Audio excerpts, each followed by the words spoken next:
नमस्कार बच्चों। इसके पहले हम लोगों ने अपने 8वें पाठ के कुछ भाग को पढ़ा था। अब आज हम उसके आगे के भाग को हमें पढ़ना है। इसके पूर्व जो भी कुछ हमने पढ़ा था मैं उसको एक बार दोहरा देता हूँ ताकि आपको पुनः स्मरण आ जाए। पाठ के आरंभ में हम लोगों को बताया गया था कि संसार सागर यहाँ पर में कहे गए हैं, जो तालाब कुएं इत्यादि हैं उन सबको, और उनका नायक मैंने आपको कहा था कि जो भी उसको बनाते थे वे उसके नायक कहलाते थे।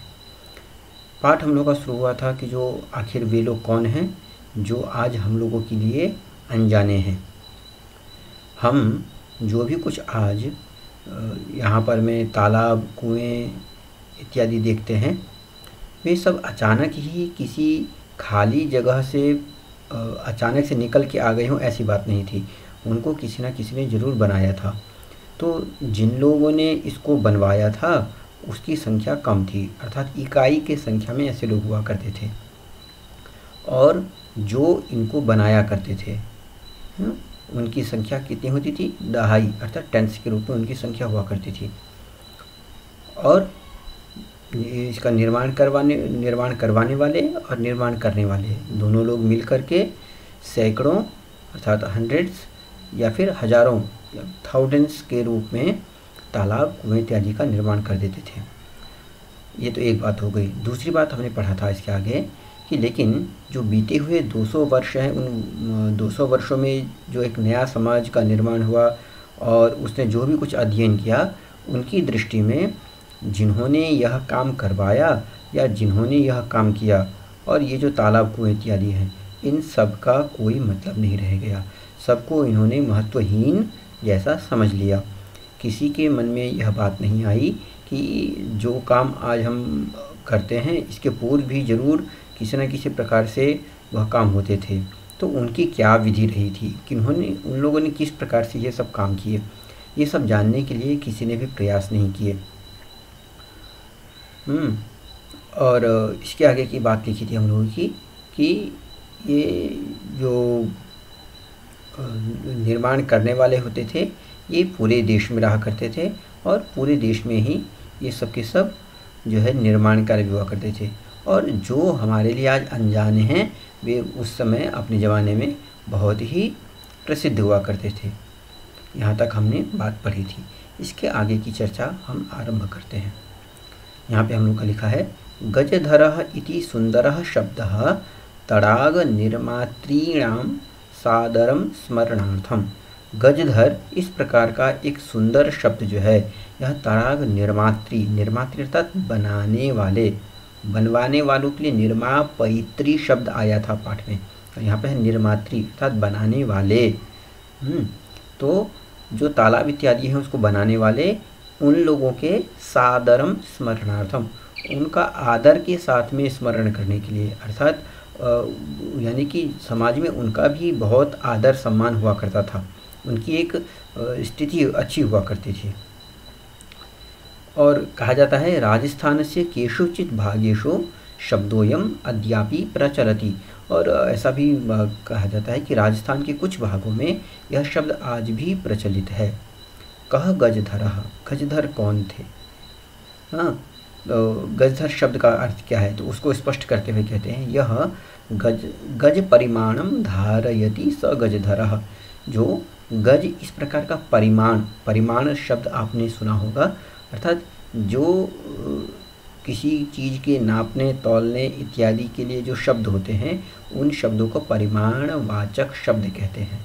अर्थात जिस शब्द के माध्यम से हम जो है किसी चीज़ का एक मापन करते हैं, एक उसका हम चाहे दूरी का हम जो है पता लगाते हैं, चाहे उसके वज़न का पता लगाते हैं, जो क्वांटिटी होती है उसको पता लगाते हैं। तो जो गज इस प्रकार का परिमाण वाला कोई एक चीज़ को धारण करता था, अपने साथ में रखता था, स गजधर, वह गजधर कहलाता है। और कहा जाता है कि गज परिमाणम एव, गज इस प्रकार का जो परिमाणवाचक शब्द है, यह शब्द ही मापन कार्ये उपयुज्यते, नापने के कार्य में प्रयोग किया जाता है। जैसे आज हम किसी चीज़ को मीटर, फुट, इंच इत्यादि में हम नापते हैं, उसी प्रकार से गज एक प्रकार का शब्द हुआ करता था जो नापने के कार्य के लिए प्रयोग किया जाता था। समाजे त्रिहस्त परिमाणात्मिकीम, समाज में यह जो गजधर होते थे वे 3 हाथ, त्रिहस्त मतलब 3 हाथ, परिमाणात्मिकीम परिमाण वाली अर्थात इतनी बड़ी, लौह यष्टिम, लौह अर्थात लोहे की, यष्टि अर्थात छड़ी, हाँ लोहे की एक छड़ी, एक डंडा, हस्ते गृहीत्वा हाथ में लेकर के, चलन्तः गजधराः चलते हुए जो गजधर हैं, इदानीम अर्थात वर्तमान समय में, शिल्पी रूपेण शिल्पकार के रूप में, नैव समादृताः सन्ति उनका आदर नहीं होता था। जैसा कि हम ऊपर पढ़ के आ चुके हैं, आज हमारे लिए भले ही वे अनजाने हैं, उनका आदर नहीं होता है, लेकिन गजधर जो लोग हुआ करते थे वह बहुत ही प्रसिद्ध हुआ करते थे और उनका बड़े ही आदर के साथ में यह नाम लिया जाया करता था। किंतु आज यह नहीं होता है, आज ऐसा नहीं देखा जाता है। उनको सिर्फ ऐसे ही सामान्य रूप में जाना जाता है।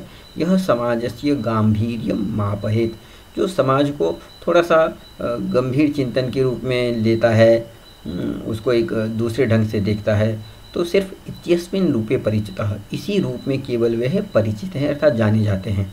उनको कोई भी एक शिल्पकार के रूप में नहीं जानता है। लेकिन वास्तव में वे थे कौन? गजधराः वास्तुकाराः आसन, गजधर वास्तव में तो वास्तुकार थे। आज जिन्हें हम आर्किटेक्ट के नाम से जानते हैं, इंजीनियर के नाम से जानते हैं, वे वास्तव में इस प्रकार के लोग हुआ करते थे, वास्तुकार, आर्किटेक्ट। कामम भले ही, कामम शब्द का अर्थ है भले ही, ग्रामीण समाजो भवतु, गांव का समाज हो, नगर समाजो वा, या फिर नगर का समाज हो, गांव में रहने वाले लोगों का समाज है या फिर नगर में रहने वाले समाज है, नागर समाज। तस्य नवनिर्माणस्य, अगर उस नए समाज का अगर निर्माण करना होता था, चाहे एक गांव को बसाना है या किसी नगर को बसाना है, तो उसके नया निर्माण किस प्रकार से हो सकता है? सुरक्षा प्रबंधनस्य च दायित्वम, और उसकी सुरक्षा व्यवस्था किस प्रकार से होगी, इसका भी दायित्व अर्थात भार, जो है गजधराः निभालयन्ति स्म, गजधर लोग निभाया करते थे। गजधर के ऊपर में यह सब चीज़ें निर्भर रहा करती थी कि जो है किस प्रकार से इनका नया निर्माण होगा और किस प्रकार से इनकी सुरक्षा व्यवस्था चलेगी।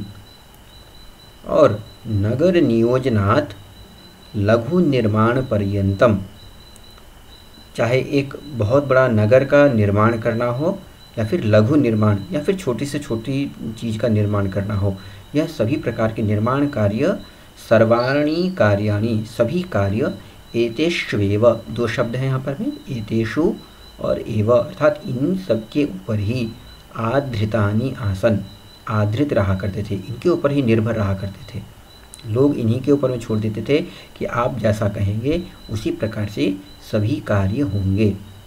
अब वे लोग क्या करते थे, किस प्रकार से इन कार्यों को करते थे? तो कहा कि जो ते योजनाम प्रस्तुवन्ति स्म, सबसे पहले वे लोगों के सामने में यह कार्य किस प्रकार से होगा इसकी एक योजना प्रस्तुत करते थे। और भावी व्ययम आकलयन्ति स्म, और भावी अर्थात होने वाला, व्यय खर्चा, तो इस कार्य को करने में कितना खर्चा होने वाला है इसका आकलयन्ति स्म, इसका आकलन करते थे, अंदाज़ा लगाते थे, एस्टिमेट बताते थे ये लोग।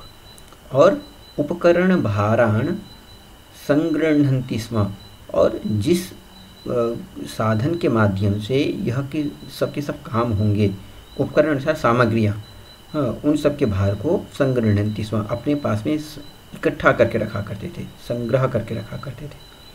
और प्रतिदाने, प्रतिदान अर्थात बदले में, अर्थात जब वह कार्य हो जाता था, जो भी जिस भी प्रकार का कार्य था, चाहे छोटे से छोटा कार्य हो या बड़े से बड़ा कार्य हो, वे सभी कार्य हो जाने पर में प्रतिदाने अर्थात उसके कार्य के करने के बदले में ते वे सब के सब जो गजधर लोग होते थे न तत् याचनते स्म, अर्थात ऐसी चीज नहीं याचना करते थे, मांगते थे। हाँ, यद धातुम जिसको देने में तेषाम स्वामिनः उनके मालिक लोग असमर्थाः भवेयुः असमर्थ हों, अर्थात नहीं दे सकते। जो व्यक्ति जो चीज़ दे सकता है वे लोग उस व्यक्ति से उसी चीज़ की याचना करते थे, अर्थात उससे वही चीज़ मांगा करते थे। अगर कोई अनाज दे सकता है तो उसका काम कर दिया, उसके बदले उससे अनाज ले लिया। अगर कोई पैसा दे सकता है तो उसका काम करने के बदले उससे पैसा लेते थे। इत्यादि प्रकार से वे जो चीज़ दे सकता है उसी चीज़ की याचना करते थे, ऐसी चीज़ मांगते ही नहीं थे जो वे लोग न दे सके। और जो काम करवाने वाले होते थे वे क्या करते थे, कार्य समाप्तौ, अर्थात काम की समाप्ति पर में, काम खत्म हो जाने पर में, वेतनानि अतिरिच्य, वेतन को छोड़ करके, उनका जो भी मूल वेतन होता था उसके अतिरिक्त, अतिरिच्य अर्थात उसको छोड़ करके, गजधरेभ्यः गजधर लोगों को सम्मानमपि प्रदीयते स्म, सम्मान भी देते थे, अर्थात उनका बहुत सम्मान करते थे, आदर किया करते थे। वे यह नहीं समझते थे कि ये तो सिर्फ कार्य करने वाले हैं और इनका हम क्या सम्मान करें, ये कार्य करने आए हैं, कार्य करके चले जाएंगे, ऐसा नहीं होता था। वो उसका सम्मान भी करते थे, आदर करते थे। और अंत में बात लिखी है नमः एतादृशेभ्यः शिल्पीभ्यः, और इस प्रकार के कार्य करने वाले जो ऐसे एतादृशेभ्यः अर्थात इस प्रकार के, शिल्पीभ्यः शिल्पकारों के लिए, जो एक बहुत बड़े आर्किटेक्ट हैं, हाँ, ऐसे लोगों को नमः, हमारा नमस्कार है, हमारा नमन है। अर्थात जो भी इस प्रकार के कार्य करने वाले लोग हैं वे भी सिर्फ जो है इस ऐसे नहीं हुआ करते थे कि वो काम किया और ठीक है हमने तुमको पैसे दिए हैं, तुम अपना पैसा लो और घर जाओ। हाँ, दोनों तरफ से सम्मान होता था, काम करवाने वाले भी सम्मान करते थे, काम करने वाले भी सम्मान करते थे। और ये उस प्रकार के समाज की एक बहुत ही सुंदर व्यवस्था थी, जो व्यवस्था आज कहीं ना कहीं हम देखते हैं कि यह व्यवस्था कहीं ना कहीं गड़बड़ होती जा रही है। जो है जो व्यक्ति काम करते हैं, छोटा मोटा काम करते हैं, ऐसे लोगों को बड़ी ही नीच दृष्टि से, बड़ी ख़राब दृष्टि से देखा जाता है। अरे यह तो ये बोझ ढोता है, ईंट उठाता है, हाँ ये तो जूता सिलने का काम करता है, या फिर इसी प्रकार के और काम करने वाले। तो ऐसे लोगों का भी सम्मान हमारी नज़रों में होना चाहिए। हाँ, वे भी कहीं ना कहीं व्यक्ति हैं और मेहनत कर रहे हैं। अब सोचें कि यदि वह जो व्यक्ति है यदि जूते न सिले तो हमारे जूते की व्यवस्था कहाँ से हो पाएगी। हाँ, इसी प्रकार से जो व्यक्ति ईंट उठाते हैं या बोझ ढोते हैं, यदि ऐसे लोग ना हो तो हमारा बोझ कौन ढोएगा। हाँ, हम तो इतने अपने आप में, हमारा शरीर कोमल हो गया कि हम तो बोझ ढोने लायक भी नहीं रहे। हाँ, तो ये सब बातें हमको इस पाठ से समझ में आती है कि हमें सबका सम्मान भी करना चाहिए। तो आशा है कि आपको यह पाठ अवश्य समझ में आया होगा। आप अगर एक बार ना समझ पाएँ तो दूसरी बार ज़रूर प्रयास करें, आपको यह पाठ ज़रूर समझ में आएगा। अगली कक्षा में हम इस पाठ के कुछ अभ्यास करेंगे। तब तक के लिए आप सभी सुरक्षित रहें। धन्यवाद।